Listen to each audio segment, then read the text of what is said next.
मैं जैसा देख रही हूँ कि हमारा देश हमेशा एक साथ होता है। जब जब उसको ज़रूरत होती है हम सभी एक साथ होते हैं। और वैसे तो हम सभी भ्रम में जीते हैं, और इस दुनिया का सबसे खूबसूरत भ्रम है जीवन। जीवन एक ऐसा भ्रम है कि हम सभी सोचते हैं कि जीवन है और निरंतर चलता रहेगा, लेकिन नहीं, ऐसा नहीं है। सबसे बड़ा सच जो कि अटल है वो है मृत्यु। और जिस तरीके से हम देख रहे हैं, 2025 का साल चल रहा है, सुनते आ रहे हैं कि 2025 मतलब मंगल का साल हम सब पे बहुत भारी है, पूरी दुनिया पे, पूरे ब्रह्मांड पे बहुत भारी है। और कहीं ना कहीं हम देख रहे हैं कि ये बातें सच भी हो रही हैं। क्यों? क्योंकि एक तो होती है कि प्राकृतिक कोई आपदा है या प्राकृतिक किसी की मृत्यु है, किसी की उम्र वो अपनी इतनी पूरी कर चुका है, अपनी दुआएं दे चुका है, आशीर्वाद दे चुका है, तो लगता है कि हाँ, अपना जीवन जिया गया एक।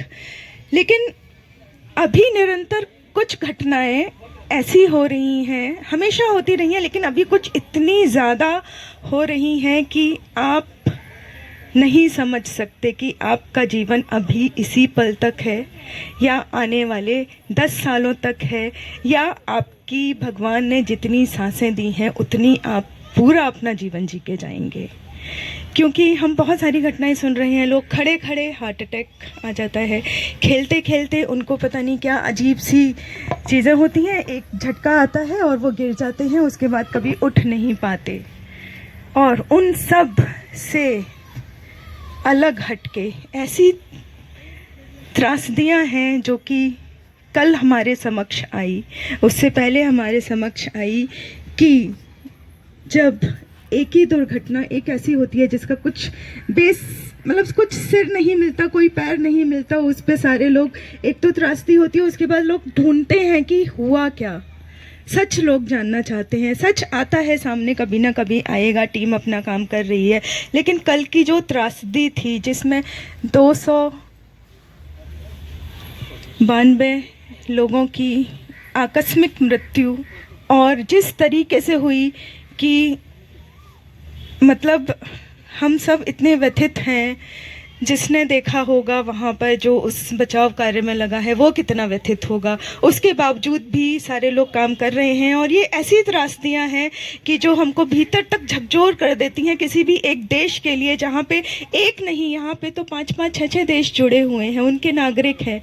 तो सोचिए कि ऐसी जो त्रासदियाँ होती हैं उनसे हम कैसे उबर पाएंगे, उनसे हम कैसे जीत सकते हैं कि ईश्वर ने जो चाहा है, जो सोचा है, उसके आगे जो मनुष्य है वो बहुत ही छोटा सा एक प्राणी है। तो बस उन्हीं जो पूर्व में कुछ घटनाएं हो चुकी हैं, और जो कल की एक बड़ी अहमदाबाद की एयर इंडिया का जो विमान था वो जिस तरीके से क्रैश हुआ कि 1:38 पे उसने अपनी उड़ान भरी, और 45 सेकंड के अंदर पूरे विश्व और पूरे ब्रह्मांड को उसने अपने धमाके के साथ ऐसा आग लगाई, ऐसी आग लगाई कि हम सभी उसमें दहक रहे हैं। आज जिस तरीके से हमारे समक्ष बहुत सारे संवेदनाएं हैं, जीती जागती संवेदनाएं हमारे साथ हैं, तो बस उन्हीं को हम अपने विचार रखने के लिए यहाँ पर एकत्रित हुए, के लिए प्रयास करें, सबकी आत्मा की शांति के लिए प्रार्थना करें। अहमदाबाद की सांझ थी भारी, अहमदाबाद की सांझ थी भारी, दिलों में उठी थी पीड़ा भारी। अहमदाबाद की सांझ थी भारी, दिलों में उठी थी पीड़ा सारी। एक हादसा छीन गया मुस्कान, एक हादसा छीन गया मुस्कान। जल उठी आंखें, जल उठी आंखें, रूठ गई थी हंसी, जल उठी आंखें, रूठ गई थी हंसी। हर दिल में बस एक ही फांसी, हर दिल में हर एक ही फांसी। हर धर्म ने पूछा, हर धर्म ने पूछा, ये क्या हुआ और क्यों हुआ। हर धर्म ने पूछा, ये क्या हुआ और क्यों हुआ। जवाब ना दे सकी, जवाब ना दे सकी तकदीर की कोई शाखा, जवाब ना दे सकी तकदीर की कोई शाखा। हर दिल से दुआ के स्वर उठते हैं, हर दिल से दुआ के स्वर उठते हैं। हिंदू मुस्लिम सिख ईसाई, हिंदू मुस्लिम सिख ईसाई सबने मिलकर बस ये बात बताई, हिंदू मुस्लिम सिख ईसाई सबने मिलकर ये बात बताई, हम सब एक हैं और दुख भी है साझा, हम सब एक हैं और दुख भी है साझा। हर धर्म से बड़ा होता है, हर धर्म से बड़ा होता है मानवता का ये नाता, हर धर्म से बड़ा होता है मानवता का ये नाता। ना कोई धर्म ना जात पात, ना कोई धर्म ना जात पात, बस एक ही सबने की थी बात, ना कोई धर्म ना कोई जात पात, बस सबने की थी एक ही बात।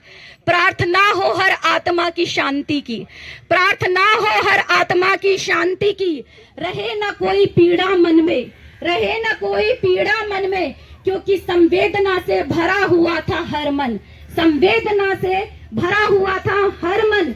इसीलिए किया गया इस सद्भावना प्रार्थना का आयोजन, इसीलिए किया गया सर्वधर्म प्रार्थना का ये आयोजन।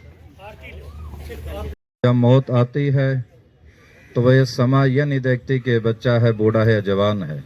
मौत ने जब आना है तब आ ही जाना है। गुरबानी कहते हैं मल कल मौत जब आवसी सब दरवाजे पन। जब मौत आती है तो सारे ही दरवाजे तोड़ कर आती है। और किसी ने नहीं सोचा था कि जब वो प्लेन टेक ऑफ करेगा विद इन 45 सेकंड जो वो क्रैश हो जाएगा। कोई उम्मीद ही नहीं थी किसी को इस चीज़ की कि ऐसा कुछ हो जाएगा। जैसे मैंने अभी आपके साथ साझा किया, बाबा फरीद साहब जी दरियावे करने वाला, दरिया के किनारे बैठा बगला जो है जल में अटखेलियाँ करता है, अपना भोजन ढूंढता है, नहाता है, खेलता है, लेकिन मिली सेकंड के अंदर बाज आता है और उसको मार कर चले जाता है अपने भोजन के लिए। ऐसी हमारी ज़िंदगी है। हम कहते हैं हमारी ज़िंदगी का भरोसा कितना है। हमारी ज़िंदगी का भरोसा केवल इतना है, केवल एक श्वास हमारा जो है, एक कदम, ओनली वन ब्रीथ, इतना भरोसा हमारी ज़िंदगी का है। एक सांस, एक श्वास जो हमने ले लिया वो ख़त्म हो गया। आने वाला का कोई पता नहीं आएगा या नहीं आएगा। जैसे जो प्लेन में सवार 242 यात्री थे, जिसमें से केवल एक व्यक्ति जो जिंदा बचे, तो उनकी उम्र लिखी हुई थी, उनका बचना ईश्वर ने लिखा हुआ था, उनके श्वास लिखे हुए थे, उनको आगे की ज़िंदगी मिल गई। लेकिन जिनके श्वास ख़त्म हो चुके थे वो सभी उन्होंने अपने हादसे में अपनी जान गंवाई है। सो ऐसी त्रासदियाँ ना हो, उसके लिए हम जो हमारी अथॉरिटीज़ हैं वो कुछ कदम उठाएं। और उसके साथ साथ गुरबानी ये कहती है जब हम कोई कार्य करते हैं उसमें दो चीज़ें हमारे सम्मिलित होने चाहिए। सबसे पहले क्या, हमारा उद्यम, यानी कि जो हमारा कर्म है।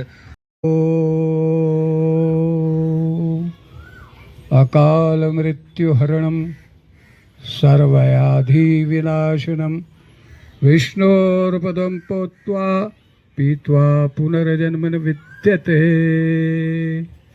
बंधुओं, आज हम ग्रेटर नोएडा के सिटी पार्क में बड़े दुख के साथ इकट्ठे हुए हैं। जो कल दुर्घटना हुई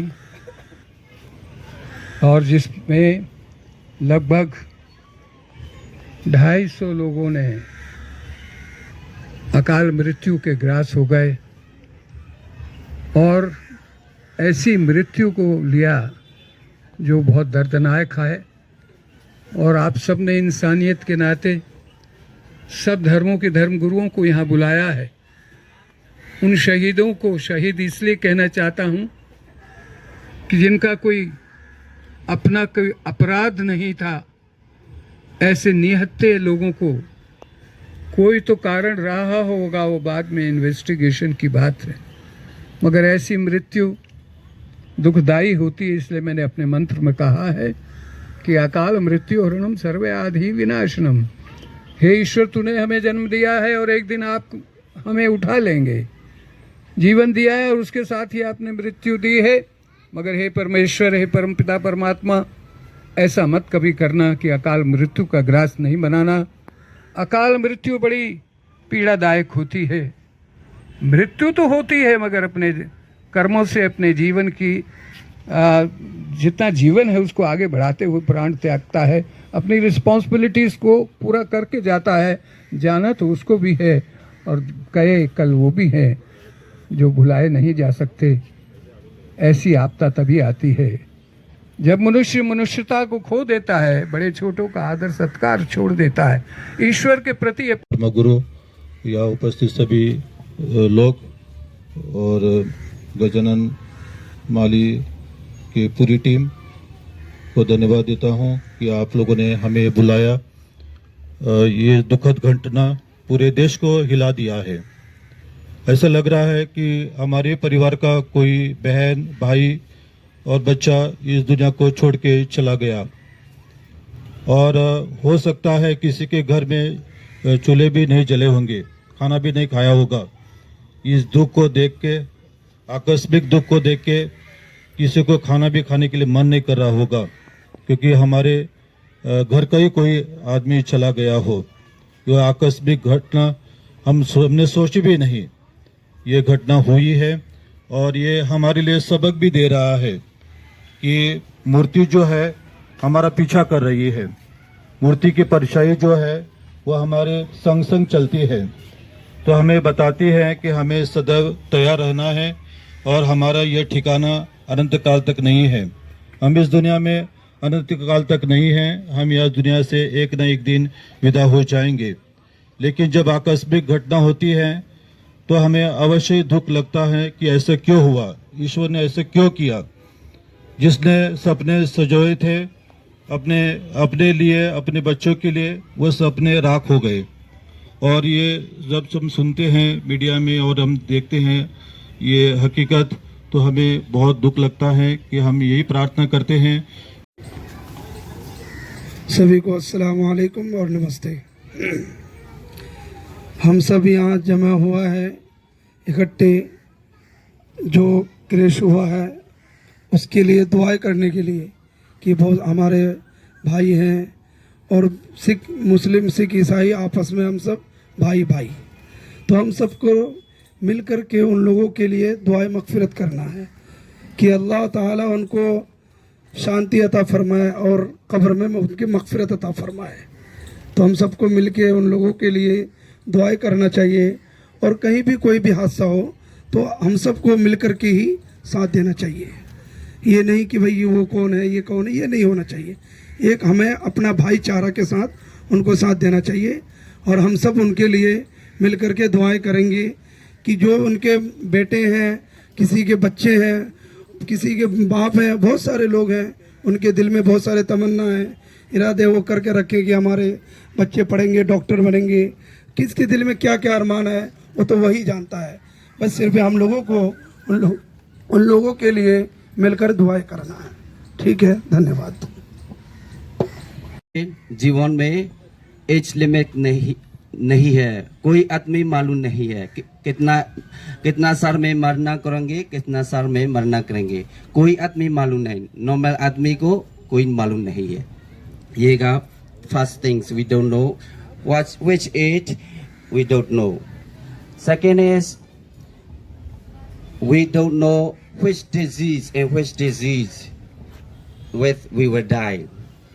मतलब हमारे पहले मालूम नहीं था किसका बीमारी के साथ मरना करेंगे, हमारे मालूम नहीं था। नॉर्मल आदमी के लिए मालूम नहीं था, इसलिए this is two things. The third is we don't know where we will die. हमारे कहाँ में मरना करेंगे कोई आदमी पहले मालूम नहीं था, नॉर्मल आदमी के लिए। So the fourth is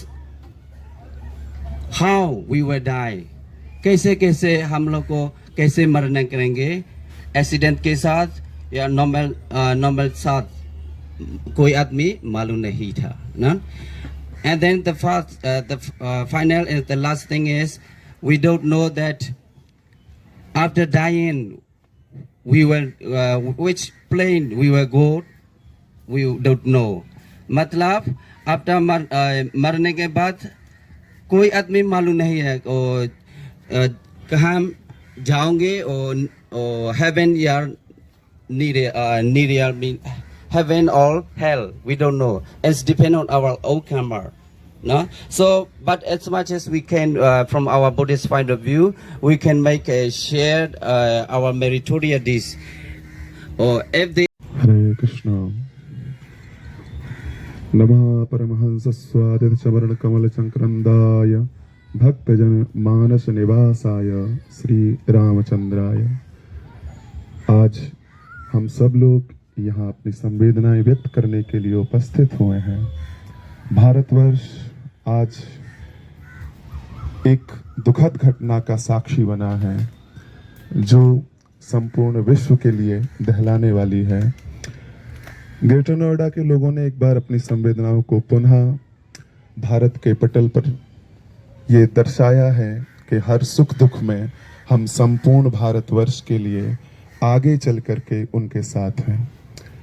Gita का उद्बोधन ऐसे समय में भी हम लोगों के लिए समसामयिक है, प्रासंगिक है।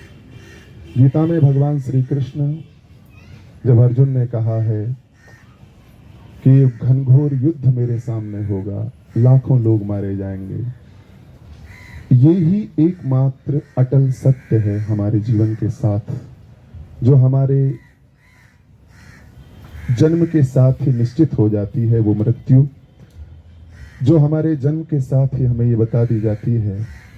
ज्ञात अज्ञात अवस्थाओं में हमारे शास्त्र निर्दिष्ट करते हैं यहाँ कुछ भी निश्चित नहीं है। अगर कुछ निश्चित है तो वो हमारी मृत्यु, जिसका क्षण, जिसके पल, जिसका समय हम किन्हीं भी लोगों को ज्ञात नहीं है। ये मानते हुए कि जो भी आत्माएं दिवंगत हुई हैं, ये आत्मा न जलाई जा सकती है, न डुबोई जा सकती है, न काटी जा सकती है। वो लोग आत्मा की अजरता, अमरता, नश्वरता को निश्चित भारतवर्ष के सिद्धांतानुसार अनुभव करेंगे और फिर